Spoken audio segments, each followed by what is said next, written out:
సర్వేంద్రియానం నయనం ప్రధానమని కర్నూలుకు చెందిన ప్రముఖ గ్యాస్ట్రోఎంట్రాలజీ వైద్యులు శంకర్ శర్మ అన్నారు. రోజా వీధికి చెందిన మీసాల సుమలత ఆధ్వర్యంలో కంటి అద్దాల పంపిణీ కార్యక్రమం నిర్వహించారు. ఈ కార్యక్రమానికి ముఖ్య అతిథిగా డాక్టర్ శంకర్ శర్మ, డాక్టర్ సుధాకర్ రావు పాల్గొని రోజా వీధి ప్రజలకు కంటి అద్దాలను అందించారు. ఈ సందర్భంగా డాక్టర్ శంకర్ శర్మ మాట్లాడుతూ ఆంధ్రప్రదేశ్ రాష్ట్రంలోనే కంటి వైద్యుడిగా ఎంతో గుర్తింపు ఉన్న డాక్టర్ సుధాకర్ రావు రోజా వీధి ప్రజలకు కంటి పరీక్షలు చేయడం హర్షించదగ్గ విషయమని అన్నారు. రోజా వీధి ప్రజలకు డాక్టర్ శంకర్ శర్మ, డాక్టర్ సుధాకర్ రావు చేతుల మీదుగా కంటి అద్దాలు పంపిణీ చేశారు. ఆయనే నంబర్ 1 అంటే ఇప్పుడు ఉండే ఈ ఆంధ్రప్రదేశ్కు రెజ్యూరీ ఆంధ్రప్రదేశ్లో సార్లు మించిన కంటి డాక్టర్ అయితే లేడు, డెఫినెట్గా చెప్పవచ్చు.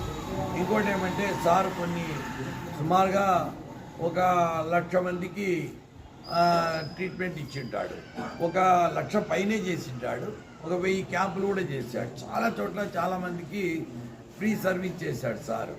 సో ఇటువంటి వైద్యులను నిజంగా చెప్పాలంటే ఇటువంటి వాళ్ళని మన కర్నూలులో ఉండడం అనేది మనం చాలా గొప్పగా ఫీల్ అవ్వచ్చు. ఎందుకంటే ఆయన చేయబడిందంటే ఎటువంటి కంటి వ్యాధి కానీ 100% నయమైపోతుంది.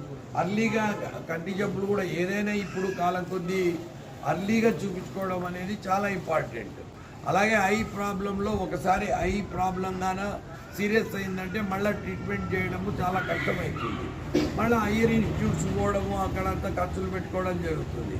కాబట్టి అర్లీ స్టేజ్లోనే చూపించుకోవడం అనేది స్క్రీనింగ్ అంటారు. సో మామూలుగా చాలామంది చూపించుకోరు, మాకేమైంది అనుకుంటారు.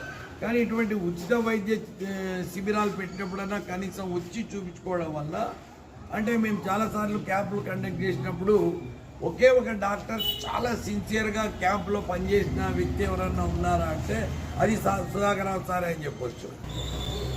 మరి ఈ రోజా అనేది మన కర్నూలు జిల్లాలో, కర్నూలు టౌన్లో ఒక మూల ఉంటుంది. చాలామంది బీదవాళ్ళకి ఉన్న ప్లేస్ ఇది.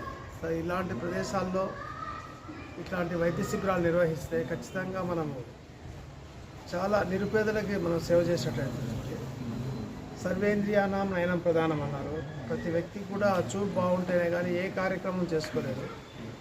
సో ఇలాంటి బృహత్కర కార్యక్రమాన్ని శంకర్ శర్మ తీసుకోవడం నాకు చాలా సంతోషంగా ఉంది. ఆయన కాబట్టి ఈ కార్యక్రమం చేస్తే ఏమవుతుందంటే చాలామంది ముసలి వాళ్ళు చూపు లేక బాధపడుతుంటారు. ఇంకా ఇంట్లో ఉన్న పిల్లలు పెద్ద పట్టించుకోరు. ఎందుకంటే ఎట్లయినా నువ్వు పని ఏం చేసేది లేదు కదా, ఒక మూల కూర్చొని తినేదే కదా, ఆపరేషన్ లేకపోతే ఏమి అంటుంటారు. సో అలాంటి వృద్ధులకి కనీసం చనిపోయే ముందు వరకు చూపు బాగుంటే ఎంతో అదృష్టం. వాళ్ళ పిల్లల్ని చూసుకుంటారు, వాళ్ళ మనవాళ్ళని చూసుకుంటారు. సో అలాంటి ఉద్దేశం ఉంటుంది. కాబట్టి వాళ్ళకి మనం చేయూతనిచ్చి ఇట్లాంటి నేత్ర వైద్య చికిత్సా శిబిరాలు చేసి వాళ్ళకి మంచి చక్కటి చూపు తెప్పిస్తే మనకు కావాల్సింది ఇంకంతకంటే ఏం లేదు.